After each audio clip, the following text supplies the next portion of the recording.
जब कभी भी बात आती है MySQL में डाटाबेस बनाने की कि डाटाबेस बनाने की शुरुआत कैसे करी जाए, तो वहाँ पर बहुत ज़्यादा कन्फ्यूज़न क्रिएट होती है। मैं आपको दिखाता हूँ कैसे करना है। ये हमारा कमांड लाइन है। कमांड लाइन पे सबसे पहले आप जब इसको इंस्टॉल करेंगे तो इसका कम्युनिटी एडिशन आप इंस्टॉल कर सकते हैं।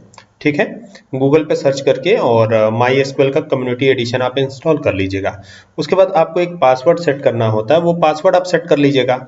यूज़र आईडी तो बाय डिफ़ॉल्ट जो होती है वही होती है, ठीक है। फिर यहाँ से वही पासवर्ड डाल के जो आपने सेट किया होगा उसको डाल करके एंटर होना है, तो ये इस प्रकार से शो होने लगेगा। ठीक है, अब यहाँ डेटाबेस बनेगा कैसे और कौन कौन से डेटाबेसेस हैं, इनको देखने के लिए आप लिखेंगे शो डाटाबेसेस। ये हो गया शो डाटाबेसेस, और यहाँ पे सेमीकोलन लगा के एंटर करने पे वो तमाम डाटाबेसेस आपको दिखाई पड़ जाएंगे। तो हमारे पास बहुत सारे डेटाबेस हैं, लेकिन हम एक अलग नाम से डेटाबेस को क्रिएट करेंगे। अब कौन सा डेटाबेस हम क्रिएट करने जा रहे हैं, चलिए आइए देखते हैं। और कैसे क्रिएट करेंगे, कमांड क्या लिखेंगे, यहाँ लिखेंगे क्रिएट। क्या लिखेंगे, क्रिएट। तो ये हो गया क्रिएट।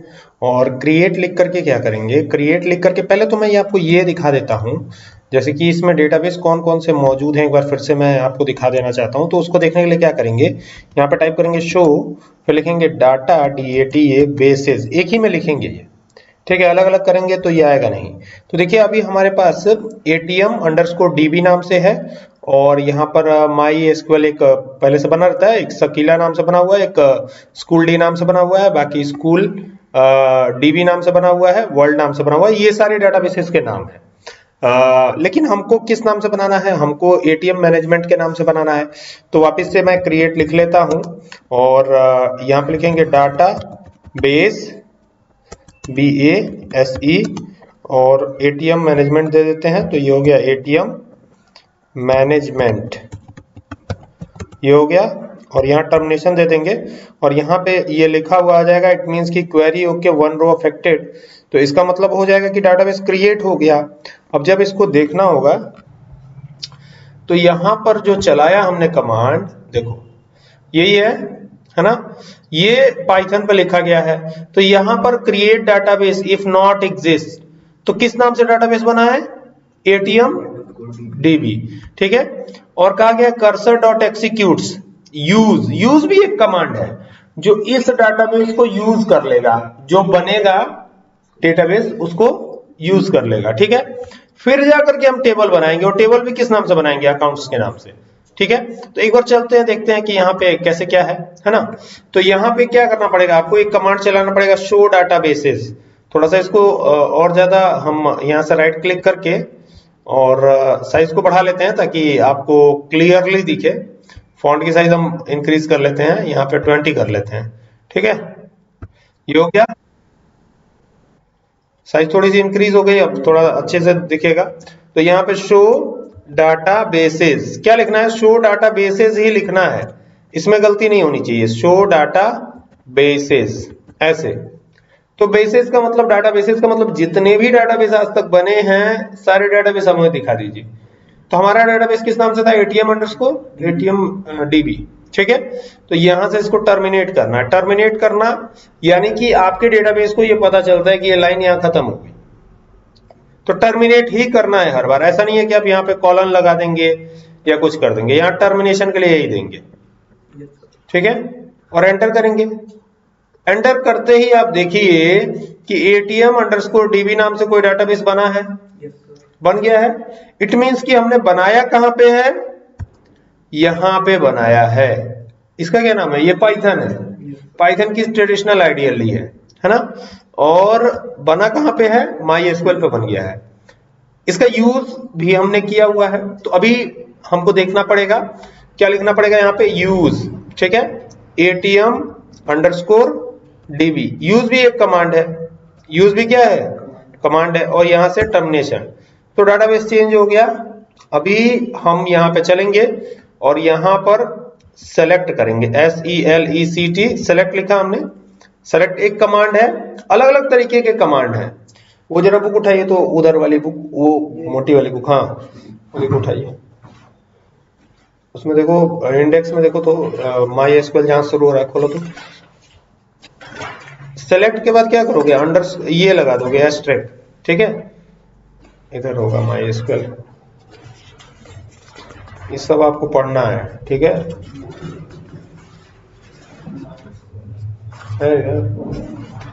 इधर नहीं होगा, ये है ना? तो ये पूरा पढ़ना है। तो ये देखो, ये जरा ओपन करो तो हमारे टेबल का नाम क्या है? टेबल का नाम हमने क्या दिया था? देखो इसमें, ये देखो तो टेबल का नाम क्या है? इधर इधर इधर अकाउंट्स। तो यानी टेबल जो बनी होगी वो अकाउंट्स के ही नाम से बनी होगी, ठीक है? तो यहां पे जाके लिखेंगे ACCOUNTS अकाउंट्स। देख लो एक बार, ऐसे लिखना है, टर्मिनेशन दे देना, एंटर कर देना है, ठीक है? तो अकाउंट्स नाम से तो कोई टेबल ही नहीं है हमारे पास, होता तो इसमें आ जाता, लेकिन अभी तो फिलहाल है नहीं हमारे पास। तो क्या करना पड़ेगा? देखना पड़ेगा, चेक करना पड़ेगा है कि नहीं है। एक बार फिर से चलते हैं, यहाँ पे देखते हैं है कि नहीं है। किस नाम से टेबल है? ATM_DB तो हमारे डेटाबेस का नाम है, लेकिन इसके अंडर में देखो ये create table if not exist, ठीक है? तो ये टेबल बनी होगी, अगर नहीं है तो अकाउंट्स नाम से हमारे टेबल का नाम क्या है? ये अकाउंट्स। तो क्या इसके अंडर में कोई टेबल है, पहले से मौजूद है? तो इसको चेक कर लेते हैं। तो यहाँ पे क्या लिखेंगे? Show tables. देखो किस नाम से टेबल हमारी ऑलरेडी बनी हुई है, बनाने की जरूरत नहीं, हम बनाएंगे क्यों, हमारे पास तो ऑलरेडी है। अब इसको डिस्क्राइब कर लेते हैं, जो जो हमने दिया है ना। देखो यहाँ पे जरा ध्यान देना, ये है हमारा। अब देखो इसमें क्या क्या दिया गया है। अकाउंट्स हो गया, टेबल का नाम और अकाउंट नंबर है, और इसका डेटा टाइप varchar है। तो क्यों ना इसको डिस्क्राइब कर लें, इसका स्केलेटन पूरा डिस्क्राइब करें कि ये जो दिया गया है ये सेम हमको वहां पे मिलता है कि नहीं देखने को। तो यहां से जाएंगे और यहां पर एक और कमांड टाइप करेंगे, DESC डिस्क्राइब, ठीक है? और इसका स्केलेटन पूरा डिस्क्राइब करेंगे। तो यहाँ पे COUNTS अकाउंट्स, यही है ना नाम, देख लो एक बार, ये यहाँ पे, ठीक है? और अब यहाँ पे टर्मिनेशन देके एंटर। तो देखो ये पूरा का पूरा वही स्केलेटन आपको दिखाई देगा यहाँ पे, है ना? ये आपका है MySQL, ठीक है? यानी आपने कोडिंग पूरी किस पे करी है? पाइथन पे करी है। ये पाइथन ही तो है, ये पूरी की पूरी कोडिंग किस पे हुई है? पाइथन पे हुई है। लेकिन पाइथन पर होने के बावजूद अपडेट किस पे हो रहा है? MySQL पे हो रहा है। तो ऐसा पॉसिबल है कि आप कोडिंग पाइथन पे करें, अपडेट एक्सेस पे हो जाए। अच्छा, ये बड़ा डेटाबेस बनाने के लिए आपका जो CBSE का डेटाबेस है ना, पूरा का पूरा MySQL पे बना हुआ है। किस पे बना हुआ है? MySQL पे बना हुआ है ना? अब देखिए ये PRI लिखा हुआ है, यहाँ पे देखिए ये PRI लिखा हुआ है। What is the meaning of this? PRI का मतलब क्या है? प्राइमरी की। प्राइमरी की कभी भी यूनिक होती है, डुप्लीकेट नहीं होती है, ठीक है ना? समझ में आई बात? अब यहाँ पे हम एक सेलेक्ट कमांड का यूज करेंगे, SELECT सेलेक्ट, एस्ट्रिक लगाएंगे, फ्रॉम, टेबल का नाम देंगे, टेबल का नाम है अकाउंट, COUNTS अकाउंट्स हो गया, और यहाँ पे एंटर। तो देखो इसमें दो रिकॉर्ड्स आपने एंटर करे थे, शायद आपको याद होगा, एक तो मैंने एंटर कर दिया ये, और एक आपने एंटर किया था शायद, है ना? तो अगर आप वहां पे फिर से जाके रिकॉर्ड एंटर करते हैं तो यहाँ पे रिकॉर्ड बढ़ जाने चाहिए अकॉर्डिंग टू द प्रोग्राम। तो क्या ये बढ़ेगा कि नहीं बढ़ेगा, एक बार चेक किया जाए, ठीक है? अगर सही है प्रोग्राम तो बढ़ना चाहिए, ऑलरेडी बढ़ ही रहा है। चलिए एक बार इसको फिर से दोबारा से रन कराइए, रन कराइए। रन कराने के लिए F5 करिए। पाइथन पे आ चुके हैं हम, है ना? एक मिनट, इसको कट करने दीजिए, ये दोबारा ओपन हो गया। चलिए रन कराइए दोबारा। हाँ, अब ये क्या पूछ रहा है? ATM सिस्टम पूछ रहा है। तो अभी क्रिएट अकाउंट नंबर, अगला अकाउंट नंबर दीजिए, 1 करिए, चॉइस 1। हाँ, नेम दीजिए, कुछ और दीजिए नेम। हाँ ठीक है जी, एंटर। अकाउंट नंबर कुछ भी ऐसे डाल दीजिए, रैंडमली है, ठीक है? एंटर, प्रिंट सेट कीजिए,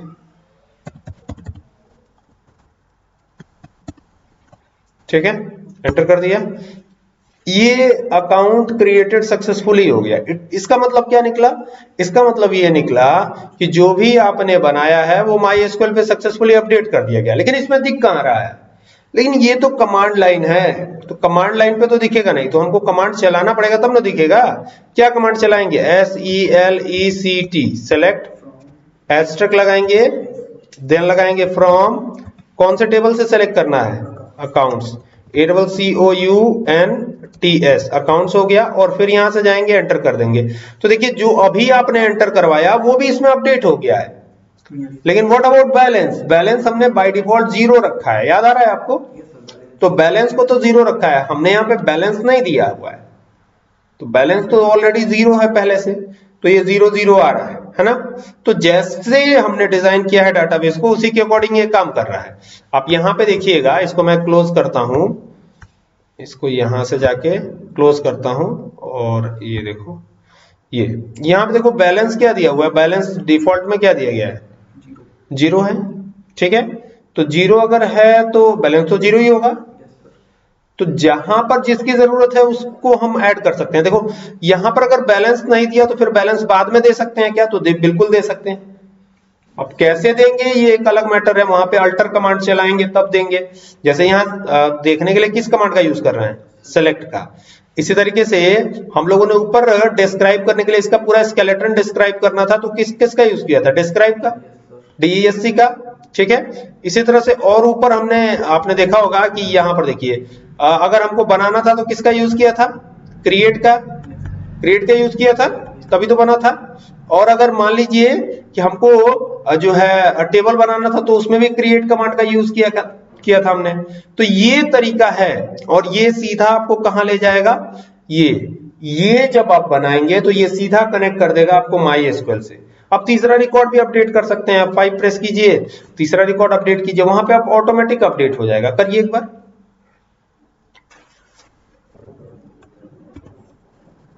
लॉगिन करना है तो मान लीजिए इस बार 2 प्रेस कीजिए, अकाउंट में लॉगिन करना है, 2 करिए, एंटर करिए। कह रहा है अकाउंट नंबर कौन सा आपको लॉगिन करना है, तो अकाउंट नंबर देखना पड़ेगा, है ना। तो यहां से जाइए, तो अकाउंट नंबर तो दिख ही जाएगा, नीचे होगा ही, पड़ा होगा, जो भी होगा। देखिए ये अकाउंट नंबर है। तो सपोज कीजिए कि आने वाले में आपको अपडेट करना है, ठीक है। तो 1 2 3 4 है अनय का अकाउंट नंबर, तो आप जाइए वहां अनय का अकाउंट नंबर डाल दीजिए, 1 2 3 4, एंटर करिए, पिन डालिए, पिन भी डालना पड़ेगा तब आप अपडेट कर पाएंगे जो भी करना है, ठीक है। तो ये पूरा एटीएम सिस्टम में ऐसे ही चलता है, जो आपका एटीएम है ना इसी आधार पे काम करता है, ठीक है। अब क्या है इसमें, तो जो है वो डालिए। ये अब फिर दोबारा थोड़ी ना बताएंगे, ये तो पूरा जो है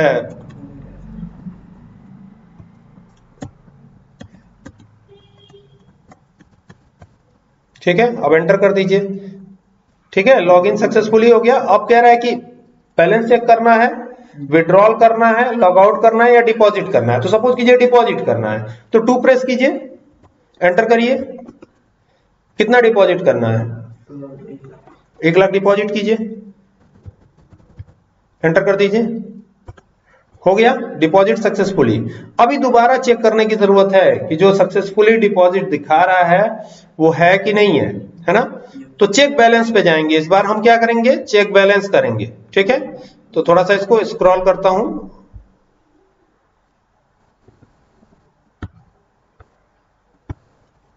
दोबारा से F5, अभी आ गया ये फिर वापस से। तो लॉगिन करेंगे दोबारा से हम, करिए लॉगिन फिर से, हाँ वही अकाउंट नंबर और वही पिन, एंटर, आ गया ना। अब क्या करना है? डिपॉजिट करना है, तो डिपॉजिट चेक बैलेंस 1 करिए, 1, एंटर। कितना बैलेंस है? 1 लाख है ना। इसका मतलब क्या निकला? बढ़ गया ना, पहले 0 था अब क्या हो गया? 1 लाख हो गया। तो कोई दिक्कत इसमें? समझ में आ गया ना पूरा डिटेल, ठीक है। हालांकि है थोड़ा सा कठिन, है ना, लेकिन प्रोजेक्ट ऐसे ही बनता है। और अगर BCA लेवल पे तैयारी कर रहे हैं, बीटेक लेवल पे तैयारी कर रहे हैं, तो ऐसे प्रोजेक्ट बनेंगे आपके। ये इतना डिटेल में समझाया नहीं जाता है, ठीक ना।